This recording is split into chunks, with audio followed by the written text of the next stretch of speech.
வண்டி வந்து வெளியில போயிடுச்சு, அவர் கிளம்பிட்டாரு. கிரௌண்ட் பாத்தீங்களா? உங்களுக்கு கிரௌண்ட் பாத்தியா? எப்படி கிரௌண்ட் எவ்வளோ பாத்தீங்கன்னா கிட்டத்தட்ட ஒரு ரோட் ஷோ மாதிரி மீட்டிங் ஏரியா பார்த்துக்கணும். நீங்க அவ்வளோ கூட்டம், ஒரு கல்லு போட்டவங்களும் ஒரு இது தெரியாது, அந்த மாதிரி கிரௌட் இருந்தது. இது எங்க பாத்தீங்கன்னா டோல்கேட் முன்னாடி, டோல்கேட் முன்னாடி இங்க பாரு, மக்கள் முன்னாடி ரசிகர்கள் முன்னாடி வந்து லாக் ஆயிடுச்சு. கரெக்டா அவரோட வண்டியை லாக் பண்ணிட்டாங்க. போலீஸ் எல்லாம் முன்னாடி வந்து அவங்க தள்ளி விட்டு க்ரௌடை கொஞ்சம் மேனேஜ் பண்ணி எல்லாம் பண்ணாங்க.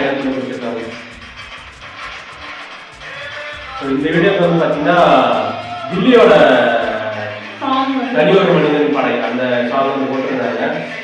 சூப்பரா சூடா இருக்கு, ட்ரோன்ஸ் அங்க எல்லாம் இருக்கு, எல்லாமே கேப்சர் பண்ணிட்டு இருக்காங்க. விஜயமங்கலம் நடந்திருக்கு. இது இன்னொரு ஸ்பெஷல் என்னன்னு பாத்தீங்கன்னா விஜயமங்கலம். ஏன் விஜயமங்கலம் சொல்றாங்கன்னா தலைவர் டிவிக்கோட தலைவர் விஜய் அவர் வந்து பிரச்சாரம் பண்றாரு. அதுக்கும் வந்து பாத்தீங்கன்னா விஜயமங்கலத்திலயும் நடந்திருக்கு.